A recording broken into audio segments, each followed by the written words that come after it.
Every family has a story. Let's see how to begin your personal treasure hunt to find records, documents, and old photos to make your family's history come to life. Today, you can take the beginning steps along with Adrienne, learn about what documents to search for and where to find them, and finally, watch a family, Lynn, Diane, and Gary, as they learn about one branch of their family tree reaching back to Poland. Are you ready?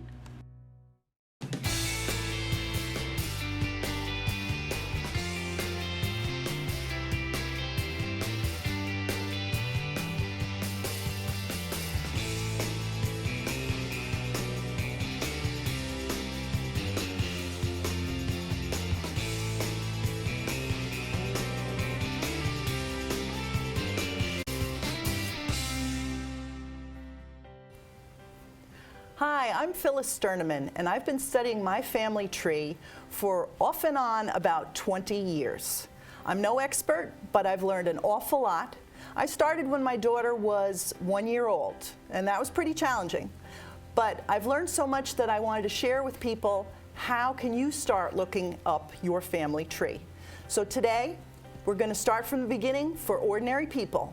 All those other TV shows are wonderful, and they show you most of the end product. We're going to start from the beginning and hopefully get you somewhere for yourself. Today I've got a wonderful guest. I'd like to welcome my friend Adrienne. Adrienne's from Great Neck, right next door to Manhasset. Welcome, glad to have you here. Thank you, Phyllis. I'm so excited to be here. We had only talked very briefly, and then we said we'd save it for the set. Yep, and here we are, so I can't wait to get started. So it should be good. Mm-hmm. So tell me, what is it that you'd like to really learn about your family tree? Well, my mother's side of the family, I know so much about. She was the griot. She told so many stories to us about her grandmother and her aunties, so I know so much about them. And as I started thinking, I don't know anything about my father's side of the family. I know my father's name, and I know his mother's name, and after that I really don't know anything. So what I'm really interested in is digging up whatever I can find and people that I can find related to my father's side of the family. Sounds good? Yep, I can't wait. Well, you've already started because you said you have just a couple of names. Mm-hmm. And the best way to start is with yourself. Start with what you know already. Start with things that you can find out just from either relatives or around the house. And I've brought a couple of things to help us remember what it is you should go and look for at home. Or even if perhaps one of your grandparents lived with a cousin of yours, ask them. And especially if it's holiday time, this is a perfect time to go and ask people things, visit with an elderly relative and interview them. There's a lot of different ways to find out some of the basic stuff so that you could go one step at a time going backwards. Right. So even collecting your own documents. So I've got here a couple of things. You might want to find an old address book. Even people have crossed out the addresses and then written over them. Sometimes that's going to be really helpful. Then you might have an old family Bible. Sometimes there's that page in the front where people write in when babies are born or when people are married. You might ask around if anybody else in the family has one if you don't. Okay. So there you go. There's that. Then you need to write everything down. So here's a nice empty notebook, because you're not going to remember who told you what or where you found things unless you write it down. You know me very well. I can't remember a thing unless I write it down. Well, actually, I'm telling you, don't do like I did, where I have file cabinets that are overflowing. Instead, try to be organized from the beginning. And in terms of being organized, there's a couple of people who have different information you can look up on the internet, because there's so much more you could find out there. But using color-coded folders to at least get started that way, so that if you have your grandmother's name written on a folder that goes with one color, stick with all of her line, or if it's your grandfather, stick with him on another color. That makes good sense. And what I like to do is, if I'm going to use a loose leaf notebook, I even use dividers so that I could take with me what I need if I'm going someplace. But These days, you could keep on those bunny slippers and do so much right from your own kitchen table. You don't really have to go very far anymore. Okay. Now, yeah, there are other repositories down the line that you might learn about that you need to go to or you need to contact them in writing. But there's so much available on the internet. It's absolutely amazing.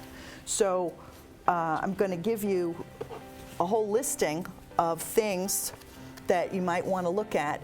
But the very first one is, these are all free, by the way. We're only doing the free ones today. The first one That's is, good. yeah, free's a good price. That's a great price. So familysearch.org. That is a great website to go to. You could use your own computer at home. It's amazing the types of things you can find there because you're always looking in the first steps to do your American homework first. So many people want to go and jump across the pond or go to whatever country they believe that their ancestors came from. You can't really do that until you have some good information about what's going on in America first. Okay. So we usually look at census records and then maybe church records here, depends upon the religion. There are Jewish records to look at. There's all kinds of stuff that I never knew still existed until I started looking.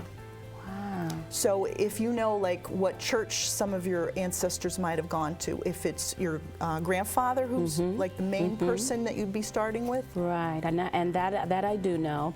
They attended Tabernacle Baptist Church in Selma, Alabama. Oh, and great. I know the street on which they lived in Selma, Alabama. Oh, cool. Okay, so now that's going to be helpful because, for example, when you go onto familysearch.org and you put in the name of that person, many things may pop up. And remember, spelling doesn't really count. So there may be little variations. But since you're doing your own family story, you'll be the one who can recognize, oh, look, it has this person listed with, yeah, that's the name of my great aunt, or that's the name of my great grandmother. Or the location will spark something in you so that you can know better than anyone else, like, oh, yeah, I really want to look in detail at this particular record. Right. I know my dad was one of 9 brothers and sisters. Great. Perfect. So I guess that might give me opportunity to make better connections and such. So if you happen to come across a tricky spot where there's no information on one of those siblings or on your father, you can always look at the other siblings and gather up whatever you can find.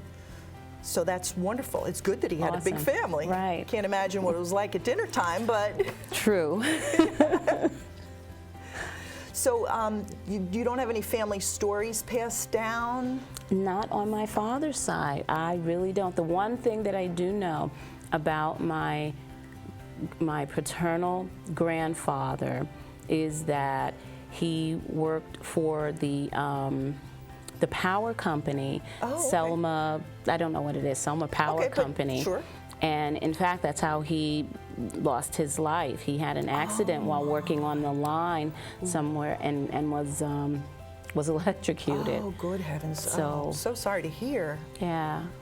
And that's, to the best of my recollection, that's the story that I can remember. And unfortunately now, all of his siblings have gone on. So that's not a good resource for me. I do have somewhere pictures of the grave of my father's mother and father. Oh, okay. At the cemetery in Selma, Alabama, where in fact quite a few of his siblings were also. They're all buried together.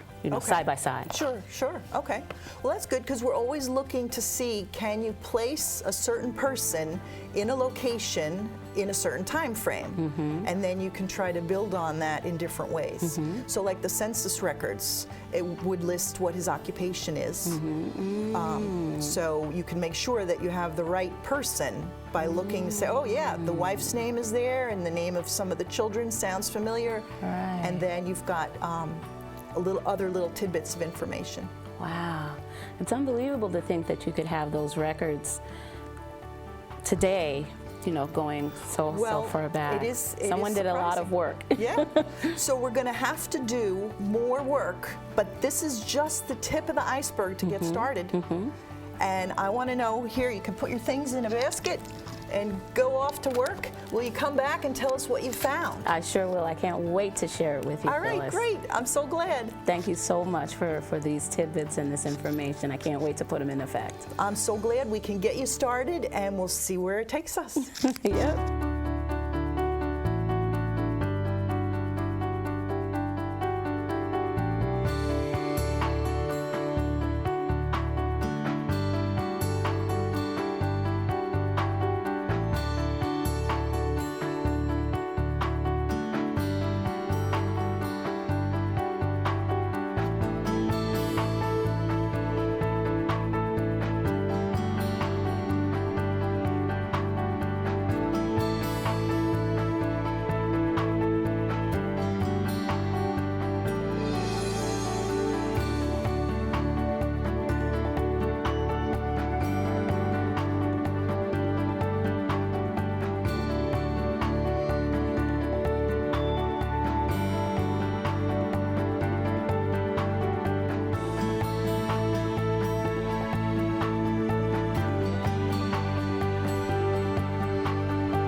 So thank you all for coming today. I'm so glad you made the trip and went through extra trouble to get here to learn all about the piece of your family that I think you might not really know much about.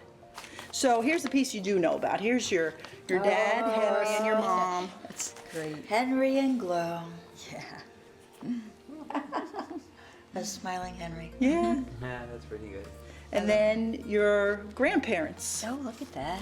So this is your father's side of the family. That's Wanda and Edmund. Yeah.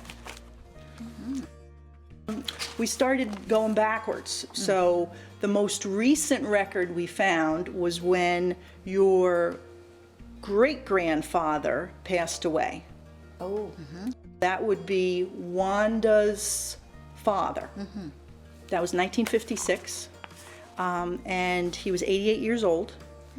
And he was living in Astoria at the time. And this is a picture of the house, the apartment building that he was living in at the time of his death. 38th Street.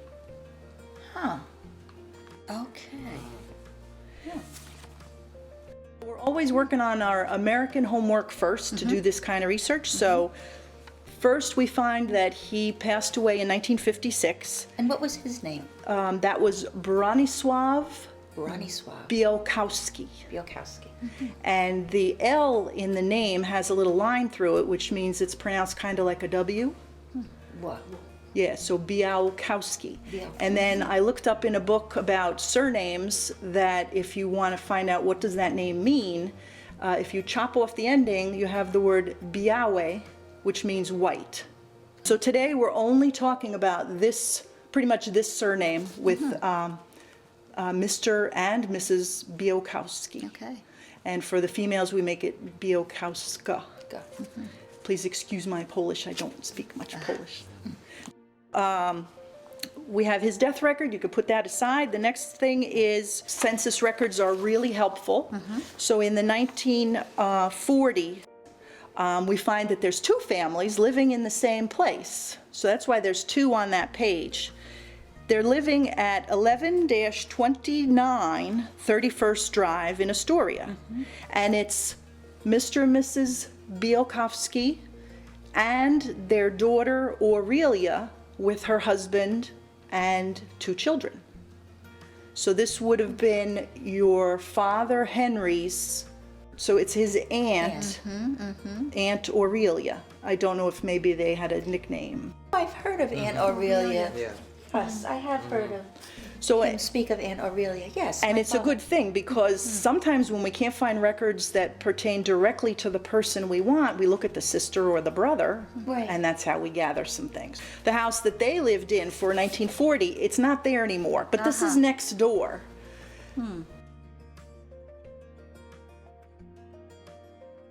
It looks like a fancy house. Well, if I tell you that Aurelia and her husband Lubomir were renting the premises at $25 a month back in 1940. But they were renting from Bronislaw and Carolina. We're glad for Aurelia because she filled out a petition to become a citizen. And it has tons of interesting stuff on it. So she says she's from a place called Woods, and this is how you spell Woods. That's how it's pronounced. It looks kind of funny. And that's in Poland. So it's great that she told us on that application when she was born, when her children were born, what place she was born in, because the Holy Grail is always try to find the ancestral village back in the old country. Right. So here she's telling us right on this document. This was 1930 when she filled out paperwork. The 1930 census shows that they were living here, in this place. Still in Astoria. 30th Avenue. So this is 30th Avenue, also known as Grand Avenue, and the apartment building was 26 feet wide by 60 feet long and built in 1928.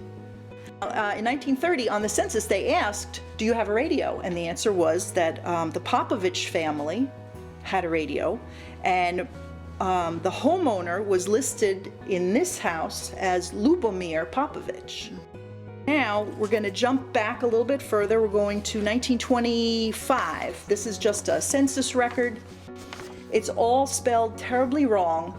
And I blame the census taker because she even spelled Poland with 2 L's. Wow. Oh dear.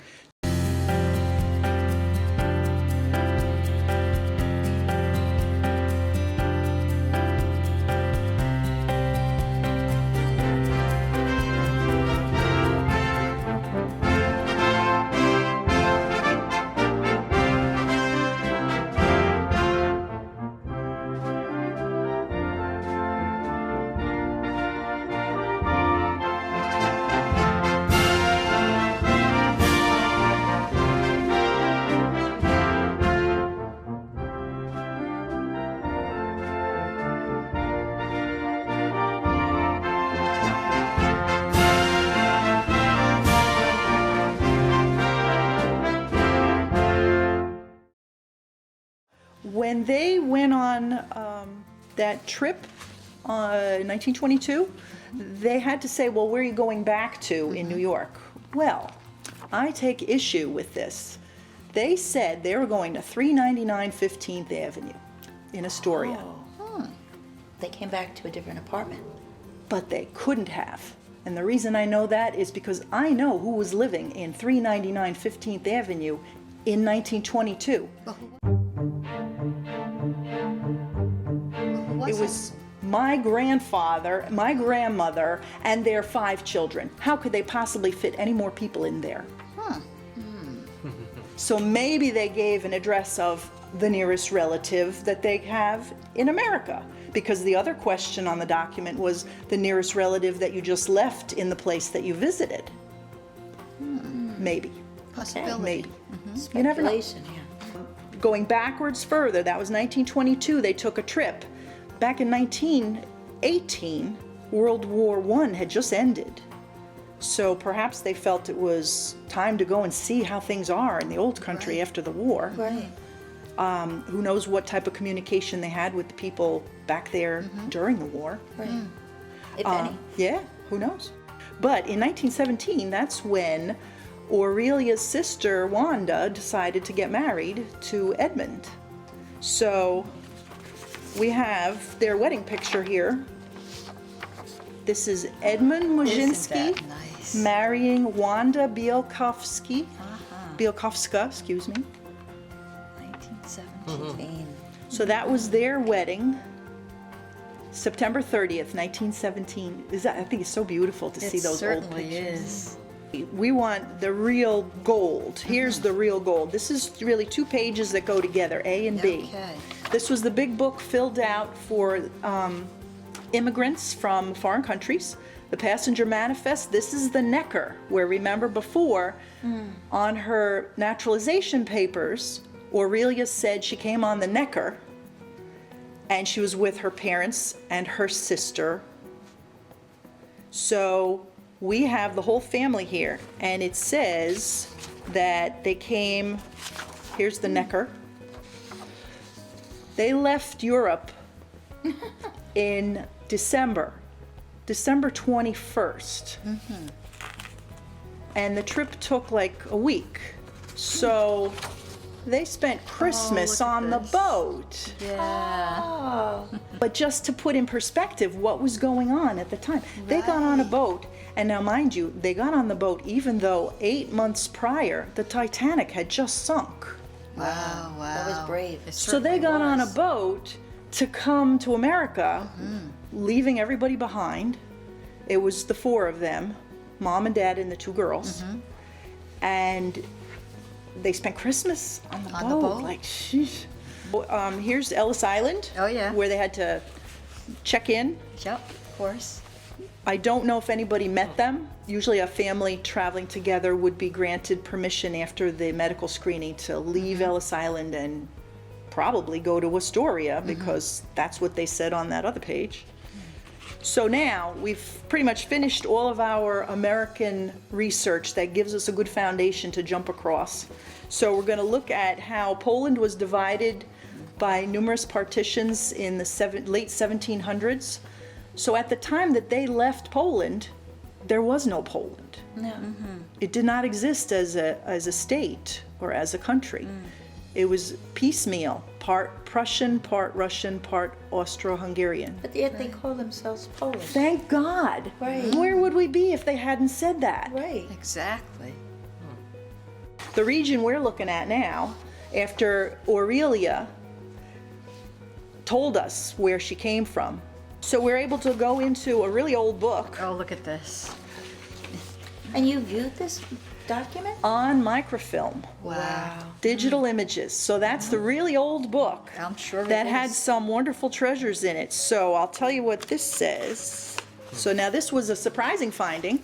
This says Zdunska Wola. That's our town, right? This happened in the town of Zdunska Wola on the 15th of June, 1902 at 4 p.m. Bronisław Bielkowski appeared, age 33, a weaver, from the town of Zdunska Wola, in the presence of Karl Dinstel and Franz Bielkowski, both of age, weavers from Zdunska Wola, and presented to us a male child, stating that it was born in Zdunska Wola on this day at 3 a.m. to his lawful wife, Carolina, maiden name Naaman, age 27. At holy baptism performed this day, the child was given the name Leon, and the godparents were Karl Dinstel and Florentina Bielkowska. This document was read to us, read out loud to the declarants, who are illiterate, and signed only by us, meaning the priest or the priest and whoever assists him. So here's the birth of a boy. Did you ever hear Of a Leon? that there was a Leon born to Bronisław and Carolina? No. No.